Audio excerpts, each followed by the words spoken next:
नमस्कार। इस वीडियो में हम प्रदेश के अनियमित संविदा और दैनिक वेतनभोगी कर्मचारियों के नियमितीकरण से संबंधित बहुत ही महत्वपूर्ण मुद्दों पर बात करेंगे। साथ ही मैं आपको तथ्यों के साथ ये भी बताऊंगा कि किस प्रकार से भारतीय जनता पार्टी के द्वारा इलेक्शन से पहले बड़े बड़े वादे किए गए थे, चाहे वे सोशल मीडिया में वीडियो जारी करके किए गए हों, चाहे वे घोषणा पत्र के माध्यम से किए गए हों, सभी के बारे में विस्तार से चर्चा करेंगे। तो साथियों, पहले हम बात करते हैं प्रदेश के जो स्वास्थ्य मंत्री जी हैं उनके द्वारा दिए गए बयान के ऊपर में। उनके द्वारा कहा गया है कि संविदा कर्मचारियों का नियमितीकरण हमारे घोषणा पत्र में शामिल नहीं है।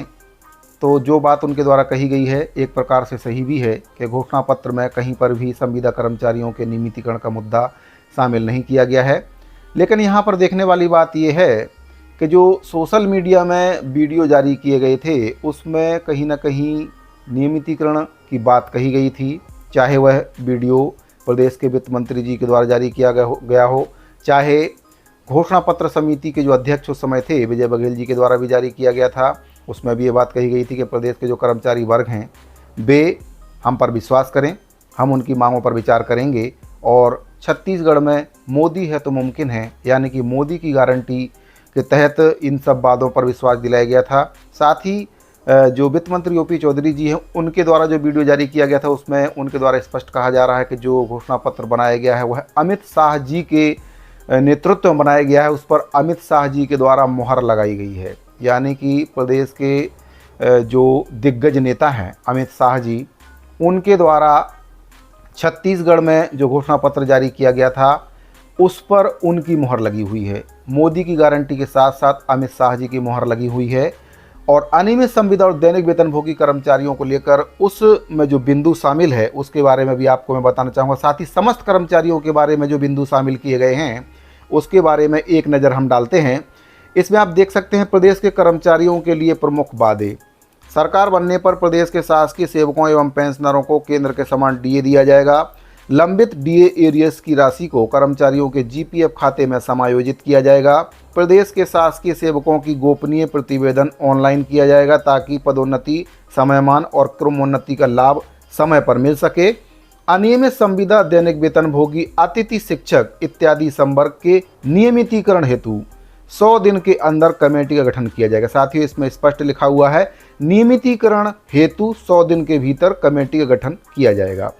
अगला इसमें जो पॉइंट है, प्रदेश के सहायक शिक्षकों की वेतन विसंगति दूर की जाएगी। प्रदेश के पंचायत सचिवों का शासकीयकरण किया जाएगा।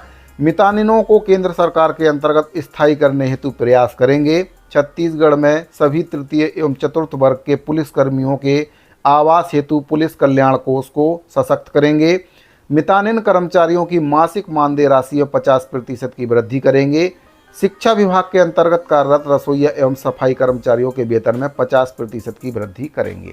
तो ये सब वादे प्रदेश के कर्मचारी वर्ग को लेकर भाजपा के घोषणा पत्र में किए गए थे। आपने देखा कि इसमें स्पष्ट लिखा हुआ है कि प्रदेश के अनियमित संविदा, दैनिक वेतनभोगी कर्मचारियों के नियमितीकरण के लिए कमेटी का गठन करेंगे। 100 दिन के भीतर कमेटी का गठन हो चुका है, लेकिन जो कमेटी का गठन किया गया है उसमें कहीं पर भी नियमितीकरण की बात शामिल नहीं है। तो साथ ही जो घोषणा पत्र बनाए जाते हैं वे इस तरह से बनाए जाते हैं कि उसमें कोई भी बात स्पष्ट नहीं रहती है ताकि आप सरकार पर दबाव ना बना सकें। और साथ ही मैं यहाँ पर आपको ये भी बताना चाहूँगा कि जब भी घोषणा पत्र बनाया जाता है तो उसमें जो घोषणा पत्र समिति के संयोजक या अध्यक्ष रहते हैं, इलेक्शन जीतने के बाद कहीं ना कहीं वे नज़र नहीं आते हैं, उनको साइड कर दिया जाता है। ना ही फिर वे अपने घोषणा पत्र के बारे में कभी सरकार को चेताते हैं, ना ही सरकार से ये बोलते हैं कि हमारे द्वारा जो घोषणा पत्र बनाया गया था उसका अध्यक्ष मैं रहा था, उसमें ये बिंदु शामिल है, आप इस पर कार्रवाई कीजिए, इसको पूरा कीजिए। तो साथियों, प्रदेश के जो वित्त मंत्री हैं अब उनके बारे में बात करते हैं। उनके द्वारा जो वीडियो जारी किया गया था उसमें कर्मचारी वर्ग को लेकर काफ़ी आशान्वित किया गया था।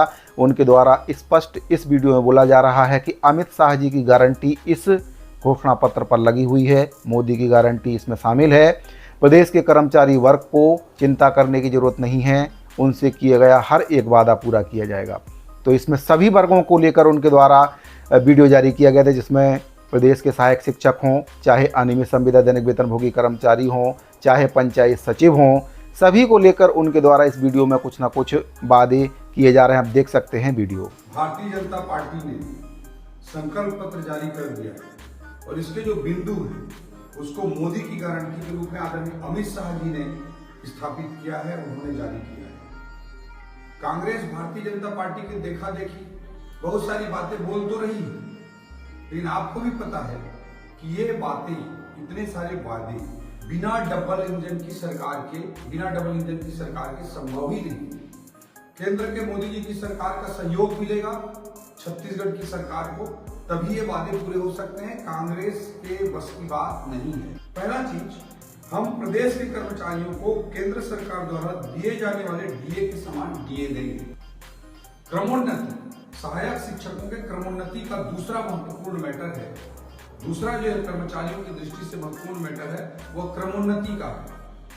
जो वेतन विसंगति होती है सहायक शिक्षक कर्मचारियों के लिए, उस क्रमोन्नति के फैसले को भी मोदी की गारंटी के तहत भारतीय जनता पार्टी के क्या जो संकल्प पत्र है उसमें सम्मिलित किया गया है। तीसरा मैं बिंदु रखना चाहूंगा पंचायत सचिवों के संबंध में। पंचायत सचिव साथियों का नियमितीकरण किया जाएगा और उनका बकाया अरियर पीपीएफ में जोड़ा जाएगा। यह पंचायत सचिवों की दृष्टि से बहुत ही बड़ा और ऐतिहासिक निर्णय भाजपा द्वारा जारी संकल्प पत्र में लिया गया है। ये सारे बिंदु संकल्प पत्र में कहीं कोई बिंदु कहीं है, कोई बिंदु कहीं है, तो बहुत सारा दिख भी पा रहा है, लेकिन हाईलाइट करके इतने बड़े जो निर्णय भाजपा ने संकल्प पत्र के माध्यम से मोदी की गारंटी के तहत लिए हैं, इसको हमको अप्रिशिएट करने की और समझने की जरूरत है। चौथा बिंदु मैं कहना चाहूंगा कि नियमितीकरण, स्थायीकरण, संविदा कर्मचारियों का, दैनिक वेतन भोगी कर्मचारियों का बहुत ही बड़ा विषय है। दोस्तों, कई साथियों ने मुझे फोन भी किया कि नियमितीकरण के मामले में क्या स्टैंड है। जो बहुत स्पष्ट स्टैंड है। भारतीय जनता पार्टी के मध्य प्रदेश की सरकार को आप जानते हैं, शिवराज सिंह चौहान जी वाली सरकार को, वहां तो कोई घोषणा पत्र में वादा नहीं किया गया था, फिर भी स्थायीकरण के बारे में एक अच्छा ऐतिहासिक निर्णय मध्य प्रदेश में हुआ है।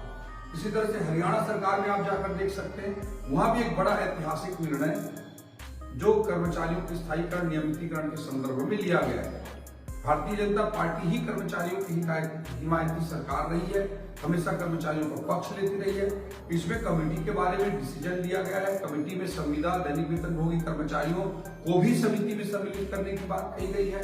मैं आप सब लोगों को विश्वास दिलाना चाहता हूं कि स्थायीकरण का रास्ता, नियमितीकरण का रास्ता भारतीय जनता पार्टी ही प्रशस्त करेगी और आपका ओपी चौधरी आप लोगों के इस अधिकार के लिए हमेशा संकल्पबद्ध होकर, प्रतिबद्ध होकर ये लड़ाई आप लोगों के लिए लड़ता रहेगा। तो आपने देखा कि किस प्रकार से घोषणा पत्र जो जारी किया गया था उसमें भी पॉइंट शामिल है नियमितीकरण का, और साथ ही जो वित्त मंत्री ओपी चौधरी जी हैं उनके द्वारा भी वीडियो में स्पष्ट कहा जा रहा है कि प्रदेश के जो अनियमित संविदा दैनिक वेतनभोगी कर्मचारियों का नियमितीकरण, स्थायीकरण को लेकर मध्य प्रदेश और हरियाणा की तर्ज पर मार्ग प्रशस्त किया जाएगा। तो साथियों, यहाँ पर जो स्वास्थ्य मंत्री जी हैं उनका जो बयान है कहीं ना कहीं बेतुका बयान है। उनके द्वारा जिस प्रकार से कहा गया है कि नियमितीकरण की बात हमारे घोषणा पत्र में शामिल नहीं है, तो या तो उनके द्वारा घोषणा पत्र को अच्छे से पढ़ा नहीं गया है या फिर जो बयान उनके द्वारा दिया गया है वह तथ्यहीन है। क्योंकि जब घोषणा पत्र में स्पष्ट लिखा हुआ है कि नियमितीकरण के लिए कमेटी का गठन किया जाएगा 100 दिन के भीतर, और वित्त मंत्री ओपी चौधरी जी कह रहे हैं कि नियमितीकरण के लिए, स्थायीकरण के लिए मार्ग प्रशस्त किया जाएगा, तो फिर हम ये कैसे मान लें कि जो घोषणा पत्र है उसमें नियमितीकरण की बात शामिल नहीं की गई है। मोदी की गारंटी के तहत और अमित शाह जी का हवाला देते हुए वित्त मंत्री जी के द्वारा कहा जा रहा है कि घोषणा पत्र में जो भी वादे किए गए हैं उसको पूरा करेंगे। डबल इंजन की सरकार इस वादे को पूरा कर सकती है। कांग्रेस में इतना हिम्मत नहीं है कि वे कोई भी वादा पूरा कर सके, ये केवल भाजपा की सरकार ही कर सकती है। डबल इंजन की सरकार ही कर्मचारियों के जो वादे हैं उनकी मांग को पूरा कर सकती है। तो साथ ही इतनी बड़ी बात बोलने के बाद कर्मचारी कैसे विश्वास नहीं करते, यही सब वीडियो देखकर कर्मचारियों ने एकजुटता का परिचय दिया और फिर प्रदेश में तख्ता पलट हो गया। लेकिन साथियों, ये दुर्भाग्य की बात है कि कर्मचारियों को 27% की वेतन वृद्धि की मांग जो है उसको लेकर हड़ताल करनी पड़ रही है। ये मांग एक ऐसी मांग है जो पहले से ही अनुपूरक बजट में शामिल होने के बाद, घोषणा होने के बाद भी एनएचएम के संविदा कर्मचारियों को नहीं मिल पाया है। 27% की मांग को लेकर वे बरसात में भीगते हुए आंदोलन कर रहे हैं। आप देख सकते हैं कुछ वीडियो जिसमें उनके द्वारा आंदोलन किया जा रहा है।